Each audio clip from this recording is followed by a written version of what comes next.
ሁልጊዜ ፀጉር ስንሰራ መስመር ማውጣትና መስመር ማጥፋት መሆኑን መዘንጋት መቻል የለባችሁ። ማበጠሪያ ስለያዝኩኝ ብቻ ወደዚህ አላበጥረውም ወይ ወደታች አላበጥረውም፣ አንገፋውም። ይሄ ከርቭ ነው የምናደርገው። ሉጫ ፀጉር ስለሆነ 1 ተኩል አደርግለታለሁ። ጠንካራ ፀጉር በሆነ ቁጥር ቁጥሩን እየቀነስን እንሄዳለን ማለት ነው። ጠንካራ ፀጉር ሲሆን በልሙጡ፣ ሉጫ ፀጉር ሲሆን ደግሞ በሻካራ አድርገን እናሸዋለን ማለት ነው። ሰላም ጤና ይስጥልኝ፣ እንዴት ናችሁ? ይህ ከመከም ሚዲያ ነው።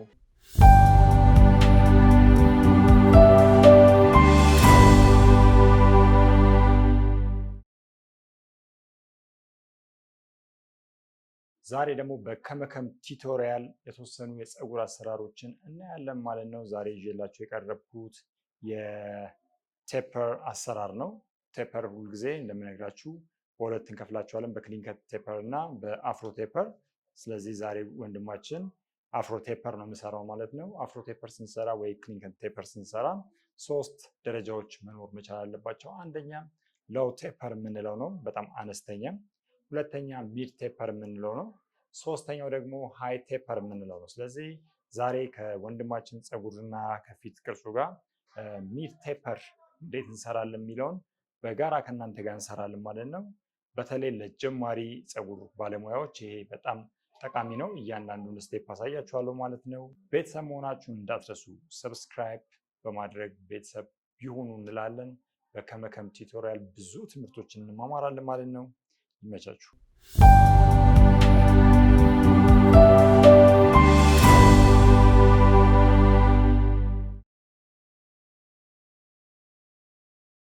የመጀመሪያው ስቴፕ የሚሆነው የፀጉሩን ስትራክቸር ማየት ነው። ከዛ የመጀመሪያውን ላይን እናወጣለን። ሁልጊዜ ፀጉር ስንሰራ መስመር ማውጣትና መስመር ማጥፋት መሆኑን መዘንጋት መቻል የለባችሁም። ስለዚህ መስመር የምናወጣው ሚድ ቴፐር ስለሆነ ሎ ቴፐር ላይ መስመር እናወጣለን።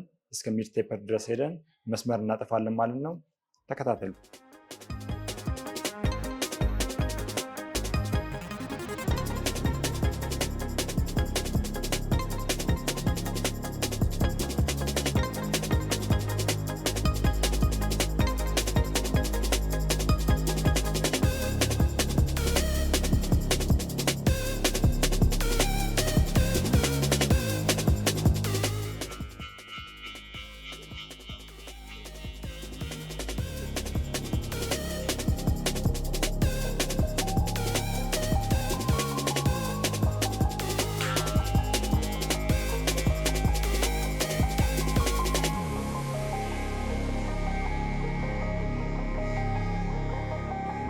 ስለዚህ ቅድም እንደነገርኳችሁ የምንሰራውን ቀድመን ማወቅ መቻል አለብን። ሎ ከሆነ ታችኛዋ ሎዋ ላይ ጀምረን እዛውን ጨርሳለን ማለት ነው። ሚድ ከሆነ የመጀመሪያው መስመራችንን ጠብቀን መስመር ማጥፋት ይሆናል ማለት። ሁለቱ መስመር የምናጠፋባትን ስፔስ እያየን እንሄዳለን። ስለዚህ በሁለቱ መካከል በ0 እና በ1 አሳይቻችኋለሁ። በሁለቱ መካከል ላይ የሚኖረው 0.5 ይኖራል ማለት ነው። በ0.5 ስናጠፋው የምንፈልገውን ውጤት ያለምንም ድካም እናገኛለን ማለት ነው። እንቀጥል።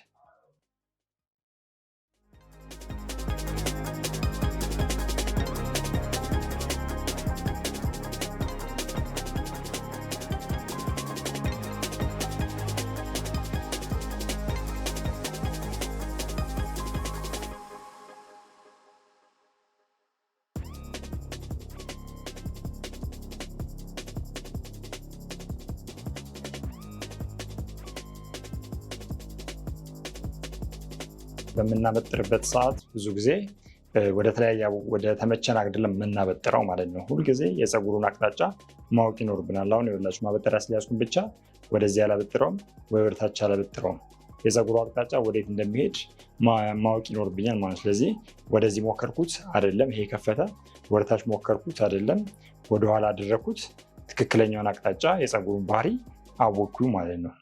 ብዙ ባለሙያዎች አዳዲስ ፀጉር አስተካካይ ጋር ስትሄዱ የምትቸገሩት ትልቁ ነገር ፀጉር አስተካካዮች የፀጉሩን አቅጣጫ በማያውቁበት ሰዓት ካልተግባቡ ነው ማለት ነው። ስለዚህ የፀጉሩ አቅጣጫ ወዴት እንደሆነ አሻራ ወዴት እንደሚያዞረው በደንብ ማወቅ ይኖርብናል ማለት ነው። አብዛኛው 360 ዲግሪ ስለሆነ የሚዞረው ይሄ ፓርት አሁን የሱ አያችሁ ወደዚህ ይመጣል ማለት ነው። ስለዚህ ይህን እናደርጋለን። የሌላው ደግሞ ሪቨርስ ወደዛ ሊሄድ ይችላል። ያንንም ወደዛ እናደርጋለን ማለት ነው።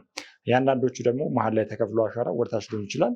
እሱንም ወደታች በማበጠር እናገኘዋለን ማለት ነው። ስለዚህ አሁን እየተከታተላችሁ ያላችሁት የደንበኛ ፀጉር አሻራው ወደኋላ ነው የሚመለሰው ማለት ነው። አያችሁት? ከዚህ ጀምሮ ተከፍሎ ወደዚህ የሚመጣው ማለት ነው። ይሄ ብዙ ጊዜ ሉጫ ፀጉሮች ላይ ተደጋግሞ ይታያል ማለት ነው። ስለዚህ ያንን ጥንቃቄ ካደረጋችሁ ሌላ ምንም የሚያስቸግር ነገር የለም ማለት ነው።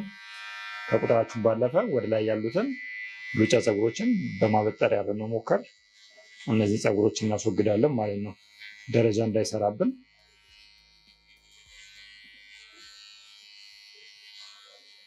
ይሄ አፍሮ ቴፐር ስንሰራ ነው። ክሊን ቴፐር ሲሆን ያው ቁጥራችንን እያሳደግን እንሄዳለን ማለት ነው። ይህን ስንሰራ አሁን ቀጥታ አንገፋውም። ይሄን ከርቭ ነው የምናደርገው። ከርቭ ለምን? ቁጥሩ እያደገ ስለሚሄድ እያንዳንዱ ቁጥር ወደዚህ ነው የምንወስደው። ይሄ ፀጉር አያችሁት? ይሄ ወደዚህ ካለበለዚያ ቀጥታ ከወሰድኩት ደረጃ ይሰራብንና ስትሬት ፓንክ ይሆናል ማለት ነው። ስለዚህ እያንዳንዱን ነገር ለማግኘት ፀጉራችን ከርቭ ማሽናችንን ከርቭ እናመጣለን ማለት ነው። ይኸው እጄ ላይ እዩት። ይኸው ከርቭ። ይሄ ማሽናችን ይኸው ወደ ላይ የማይቆርጥ ይመስላል። ጥቃቅን ፀጉሮች እየቆረጠ የምንፈልገውን ቅርጽ እናስይዘዋለን ማለት ነው።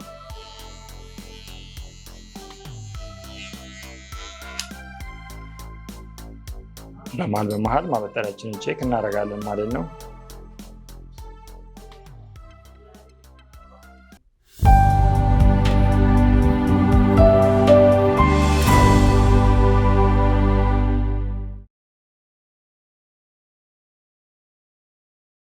ቅድም ያሳየኋችሁ ከታች ወደ ላይ መስመር በመጀመር መስመር ማጥፋት ነው። አሁን ደግሞ በተቃራኒው ከላይ ወደታች መስመሩን እያጠፋ የምንወርድበት አሰራር አሳያችኋለሁ ማለት ነው። በሚመቻችሁ እናንተ በሚቀላችሁና ጊዜያችሁን ሊቆጥብላችሁ በሚችል አሰራር መስራት ትችላላችሁ። አሁን የምጀምረው በ2 ቁጥር ይሆናል፣ ከላይ ወደታች ማለት ነው። 2 ቁጥር ጠቀምና ከላይ ያለው ቅድም ያሳየኋችሁ ከርቭ እሰራለሁ ማለት ነው።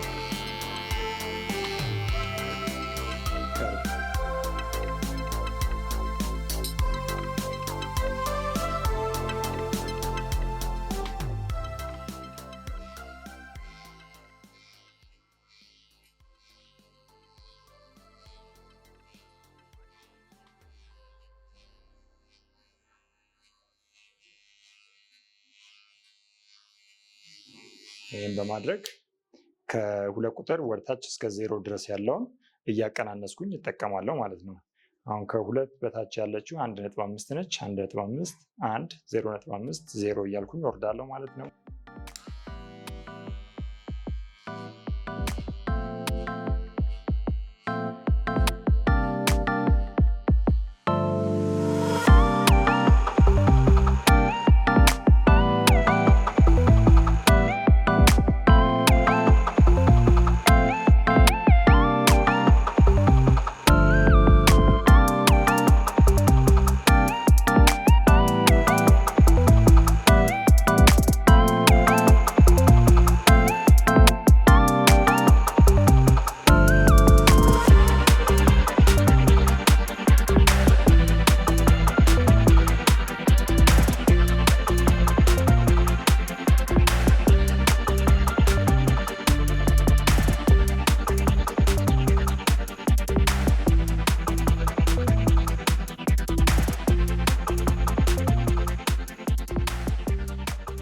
እንደዚህ ካሰመርን በኋላ በተወሰነ መልኩ የእሱ ሉጫ ፀጉር ስለሆነ 1 ተኩል አደርግለታለሁ። ጠንካራ ፀጉር በሆነ ቁጥር ቁጥሩን እየቀነስን እንሄዳለን ማለት ነው።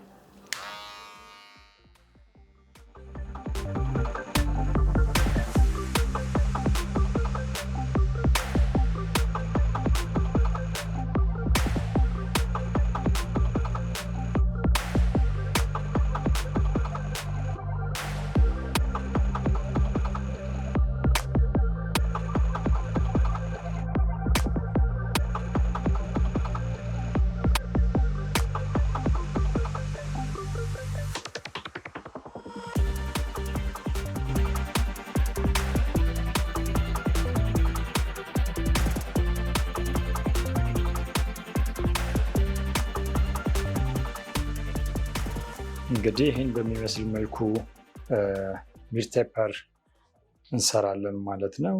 ከዛ በኋላ ሲፈረዝ እና ትዊስት ስናደርገው የምንፈልገውን አቅጣጫ እናያለን። በደንብ ፍሪዝ ነው የምትፈልገው ወይስ ትዊስት?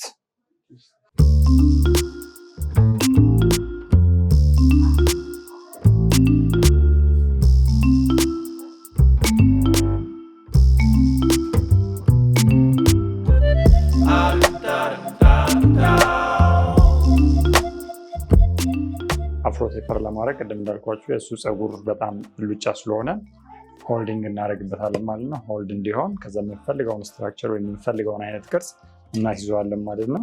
ስለዚህ ይሄን ሆልዲንግ ስፕሬይ በተለያየ ብራንድ ማግኘት ትችላላችሁ። ይህ ካረግን በኋላ ወደ ትዊስት ስፖንጃችን ነው የምንሄደው። ስፖንጃችንን በፈለግነው አቅጣጫ መጠቀም እንችላለን። ለጠንካራ ፀጉር ሲሆን በልሙጡ፣ ሉጫ ፀጉር ሲሆን ደግሞ በሻካራ አድርገን በደንብ እናሸዋለን ማለት ነው።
እንዴት ነው ወደዳችሁት?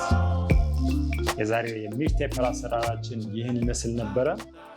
በማንኛውም የተሰማችሁን ሀሳብ ኮመንት ሴክሽን ላይ አስቀምጡልን። እንዲሁም ደግሞ በሚቀጥለው ምን እንድሰራላችሁ እንደምትፈልጉ ከገለጻችሁልኝ ኮመንት ሴክሽን ላይ በማየት የምትፈልጉትን የፀጉር ስታይል የሚቀጥለው ስራ ላይ ይዤላችሁ ቀርባለሁ ማለት ነው። ሰብስክራይብ ያላደረጋችሁ ቤተሰቦቻችን ሰብስክራይብ በማድረግ ቤተሰብ ይሁኑ።